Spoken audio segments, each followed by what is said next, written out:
What's going on, everybody? Welcome back to another episode of the Mountain West Insider Podcast here on the Field of 68 Media Network. We have a fun interview coming up for you today.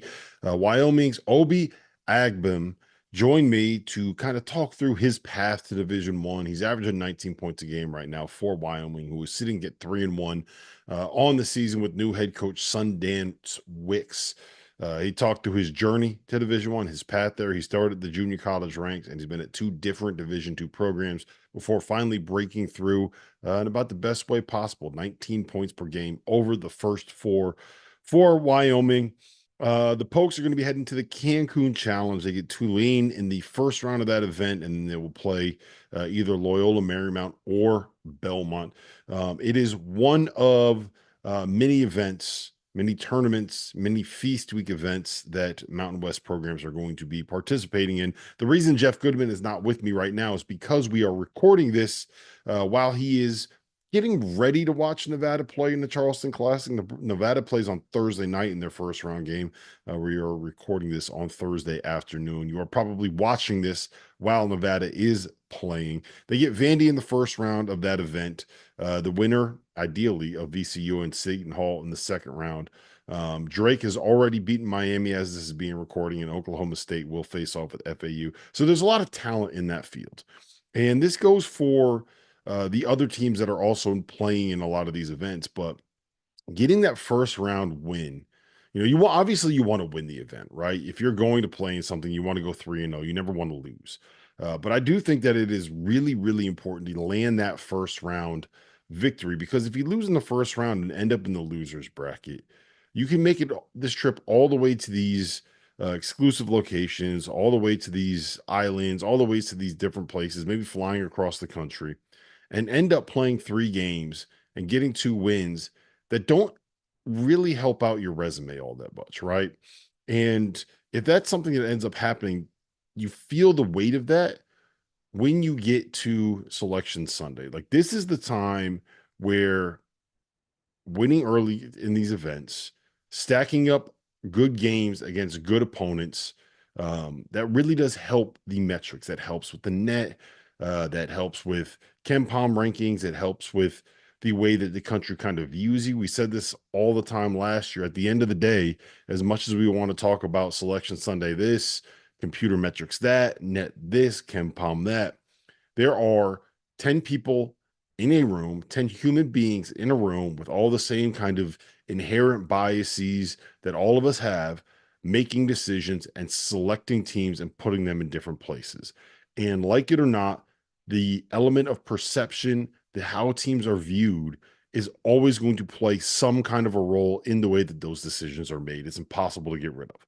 So beating Vanderbilt for Nevada, who frankly has an argument to maybe being the best team in that Charleston Classic event right now, beating Vanderbilt in the first round, getting a win over an SEC opponent, getting to the finals of that event, even winning that event is the kind of thing that can turn them from being a team that is playing well right now to being a team that gets ranked in the top 25. And if you are a mid-major, or you are a team in the Mountain West, or you are a team in the Atlantic 10, you are somebody from outside what is the traditional Power Five structure in the world of college basketball, getting that kind of brand exposure this early in the season is huge for you, because people are going to notice that and people are going to follow you all season long. So getting this first win is really important for Nevada, and winning this event would be massive for them. A couple of other ones I do want to mention. New Mexico obviously has that win over UCLA. Hopefully that will age well and Mick Cronin can get that thing going. They lost at St. John's. You fly across the country, you play a 9 o'clock local game tip against a top 25 team in Madison Square Garden. You're probably never really expecting to win that too many times. I thought New Mexico put up a good fight. It's a free hit. It is what it is. I thought they actually played pretty well. St. John's allowed them to kind of stay in the game before making a little bit of run late. I think it was closer than the 14 points it said, but they get Arizona State in the opener of the Acrisure Classic. There are 3 different Acrisure events. New Mexico is in the Acrisure Classic. They play Arizona State in the first round and then get either USC or St. Mary's. Again, that's one I think that New Mexico is very capable of winning. San Diego State is heading to the Players Era Festival. They play Creighton and Oregon, two top 25 ish in Oregon's case kind of teams. And then obviously they will play in the championship round. There are no brackets. That's kind of determined by where you end up getting seeded. However, they end up trying to seed you there. So San Diego State is going to get a third game. If they win two, then it's probably going to be against a really good team. If they only win one, then it's not going to be against someone that's all that good. If they go 0-2, then they might not get a great game out of it. But I think they have there's enough on that roster for San Diego State to give Creighton a fight and have a real chance to beat Oregon. Um, Colorado State is in the Acrisure Invitational. They get Washington in the first round, and then either TCU or Santa Clara. Again, that's one where you want to beat Washington. I'm not sold entirely on Washington right now.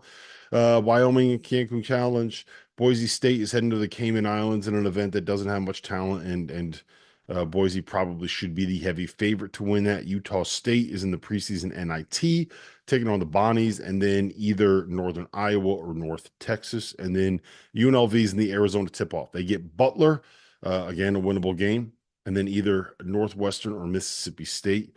Northwestern is, if they don't have Brooks Barnheiser, that's a different conversation, but Mississippi State's good.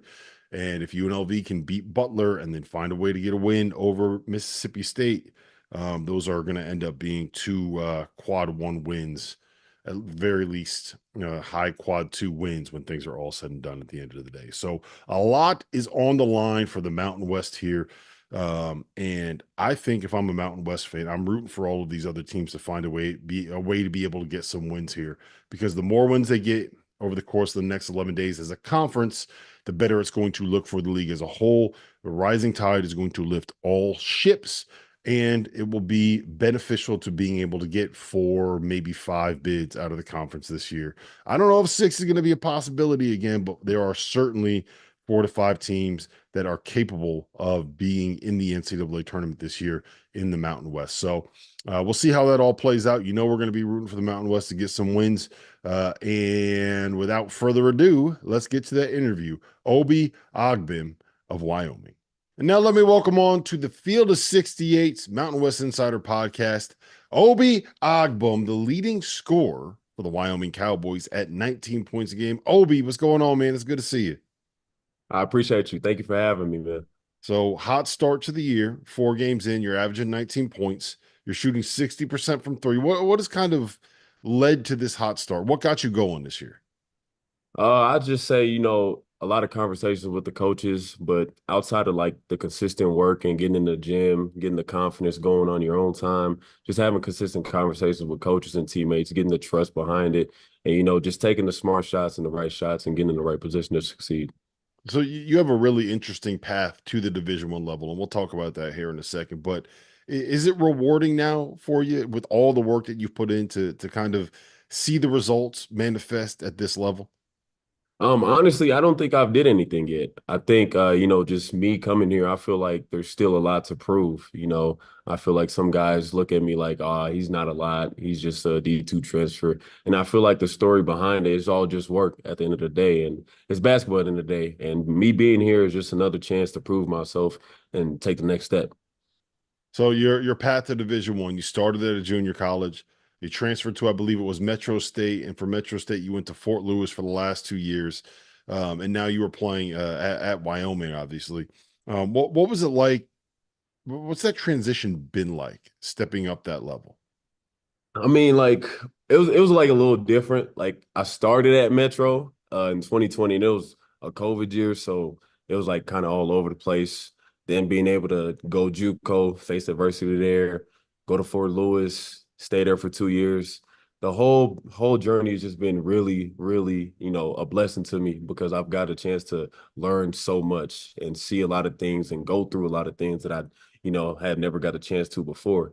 So me being able to do all that and then finally get the chance to just step up and take a bigger role than I've been waiting for. It just shows how time works and God's plan works in a whole bunch of mysterious ways. So just, my journey, I just think it's a big path of what God can do in your life. Yeah, we've seen a lot of guys recently kind of take more roundabout paths to kind of get to the level that they want to get. I think the most obvious one is obviously Dalton Connect, right? Started at a junior college, goes to Northern Colorado, ends up at Tennessee, and is now, I guess, starting for the Lakers and apparently better than LeBron James. But there's guys like you show the world that there's more talent out there than maybe just, you look at those top 25 lists or you look at the rivals rankings. There's a lot of guys out there that can hoop.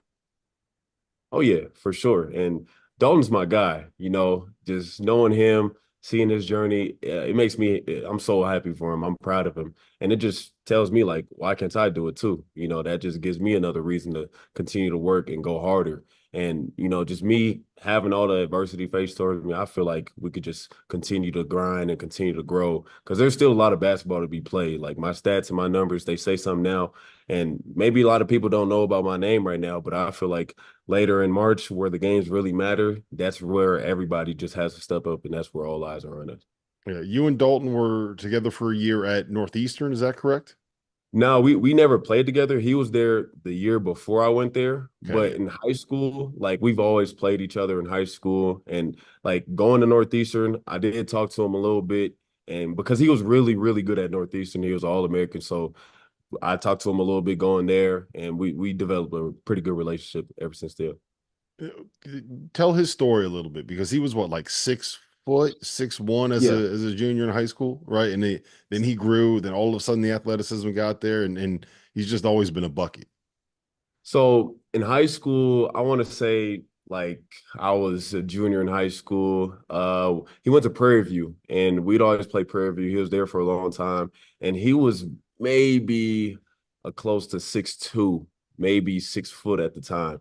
He was just a short kid, had a really good jump shot on him. Didn't really do too much. Was kind of just like blending in with the whole crowd.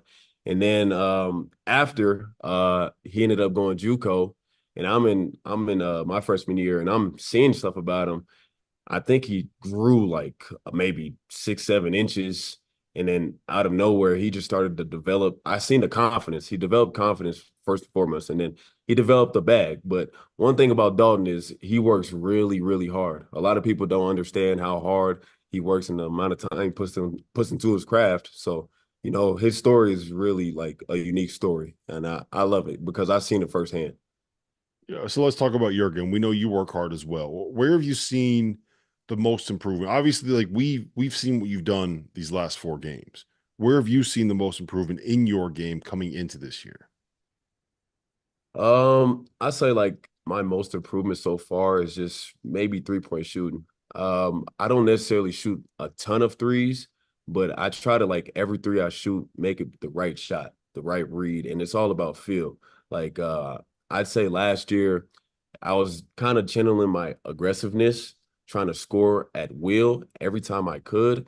And this year, with the help of my coaches, they, put it in my mind to like let the game develop and the reads will open up for you. So I feel like my catch and shoot game and my 3-point game has grown a lot. And that was one of the strengths and weaknesses, that being a weakness that our coaching staff wanted to work on my game as well coming here. So you guys are still very much early in the process of the season for this group and this team, but 4 games are 4 games. Like you now kind of have a sample size and a data point to say this is what we are and this is where we need to get better. What do you guys need to get better at? Like what is in your mind? What has to happen for Wyoming for us to look up in February and it's like you're up at the top of the Mountain West competing with the San Diego States and the New Mexicos and the rest of the teams at the top of this conference for a regular season title? I say the biggest thing that we have to get better at is just responding. Obviously every day we're growing, being connected and competitive every day, but responding is probably our biggest weakness right now because like on the stat sheet and the paper, we're a really, really good first shot defensive team, and then our second shot defense is really bad. So I think our responses are in need to grow as we go throughout the year, whether we're facing adversity, because teams are going to go on runs. Cold people that are not supposed to make shots, they're going to make shots. And sometimes the rest is just not going to go our way. And I feel like our responses are just something that we really need to grow on. With all the new faces on this roster, like what do you guys, how have you tried to build that culture? Like culture is the buzzword for everybody in college basketball. Everyone's trying to build it, everyone's trying to develop it, everyone's trying to do what programs like Purdue and UConn do, right? What have you guys done Because obviously it's a short-term thing for a lot of you guys. I mean, you're going to be there for 1 year. So, how have you guys tried to develop that and kind of fast track it? In the summertime and like kind of where we had a lot more free time, we would always like get together as a team when we could. We went canoeing up far away, and sometimes we hang out with each other. A lot of guys on this team, they kind of like to break off and do their own thing, but I mainly say in the locker room is really where we come together a lot. Whether it's before a game, halftime, that locker room environment is just really where we come together. Everybody's talking to each other. Everybody says something. And we also have had a couple team meetings, just to bring everybody together. So I feel like we could do more. But I mean, us being in Wyoming, it's super cold outside. A lot of guys, they're easy to get sick. A lot of guys have class. It's kind of hard, but just us being in the locker room and practicing every day, I feel like that helps us a lot. Yeah, the team bonding canoeing. Tell me you're at Wyoming without telling me you're at Wyoming, right? um, Coach Sundance, man, like I had never met him before. We saw him down at media day, and we hung out for probably like 20 minutes, and I was like, I'm all in on this guy. If I like, Oh yeah. I don't have any eligibility left.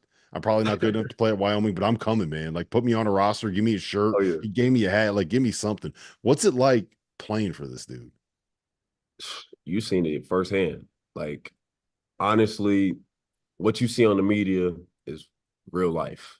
And it's not easy. I'll tell you that. It's not easy, but he's so emotionally connected with his players that he gets you to the point where you want to just run through a wall for him. You want to just go out there and play your heart out for him because like not a lot of coaches have that emotional connection with players. They just tell their players what to do, when to do it, how to do it right, how to do it wrong. Like he'll hold you accountable to the point where he connects with you on an emotional standpoint to the point like, coach, I'll do anything that you need for me. And I feel like that's what separates him. Like it doesn't matter what the score is. We could be down 30, up 30. He's going to coach the same way with the same intensity and the same demeanor to compete and win. And I feel like he separates himself a lot, not only because of that, he also reaches out to the students, the fans, and he's a really good person. He's an energy guy. He's crazy. I'll tell you that. He's definitely a crazy cat in practice. He's crazy, but it's a unique coach. I've never had a coach like him, and I'm extremely blessed to have a coach like him. Do you try to sneak into his office in the morning, like switch the regular coffee with the decaf to maybe, bring that down just a little bit? I mean, he's up at 5:30 in the morning in his office every day. I'm not getting up at 5:30 in the Yeah, morning. it's gonna take a lot for you to be able to beat him to get there that early. Have you ever played for a coach like this before that brings that level of energy? Because I gotta imagine that's infectious in the locker room, right? Like you might come in, you had a late night writing a paper or something like that, and you get in there and it's just like, all right, it's practice time, we're ready to go. I mean, it's not normal that you see it from a lot of head coaches. Me personally, uh, the closest comparison I have to his amount of energy, and it's not even like close. It's kind of my high school coaches. They had some times where they just get into it so much that they're almost out there playing. Coach Sundance being a high major head coach, I've never had a coach like him in my life, to be honest, with his energy, his enthusiasm, and his approach every day. Like it's not even close. I can't compare it. I've had it similar to a lot of assistant coaches that I've played for because their job is like typically to connect with the players. But on a head coach standpoint, I've never had a coach like him. All right, so just a couple quick ones, and we'll get you out of here. Okay. Who's been the guy that is going to turn some heads this season, right? Who is through 4 games maybe been a little bit more impressive now that you're not just playing each other or just scrimmaging in practice? Like who do I need to take note of right now when I'm sitting here thinking about watching Wyoming games? I mean, it's kind of hard to like pick out one guy. I'm uh I might have more than one. For one, Mattia, Hmm. he hasn't played at all. He's been hurt, but when he comes back, I feel like he'll definitely have direct impact the moment he comes back. He's definitely a really energy guy and he's connected. He's really a big connector. Um, Obviously Jordan, I feel like him, just being in his role, in his element, him having a crazy journey as well. I feel like he's a guy that's going to turn a lot of heads because when he's locked in and he approaches the game, I feel like he can change the game.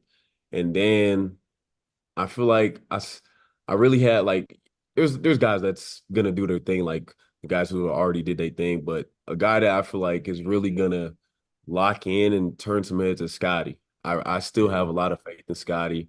Sometimes he's up and down, sometimes he's dealing with some stuff, but I feel like when he's really locked in, I think he's easily by far like one of the best big men in the country. All Easily right. by far. Last one I got for you. The Mountain West is loaded with great venues, great places to play, great environments. Your building itself is as good as any when it gets filled up, right? Utah State's fun. San Diego State is loud. The Pit is the Pit. That's a bucket list one for a lot of people. What's the one that you're most excited to kind of experience as a player? CSU. Border War. That's everybody's been telling me about it. I saw my teammate last year at a game winner against CSU, and it was packed. He said it was the craziest thing he's seen. Like I've never been to this level, so I don't necessarily know what the gyms are going to look like, but just off of environment and atmosphere, I know how competitive Wyoming and CSU gets. That's what I'm definitely looking forward to. You're going to have a lot of road games where people are yelling at you, where it's loud, where it's packed, where it's cold outside, but you're sweating in that gym the second that you step on the floor, man. It's the Mountain West is an experience. It's special. It's one of the great there's a lot of great hidden gems there for the world of college basketball for the people that don't follow it as closely. So you're in Right. for a fun season, man.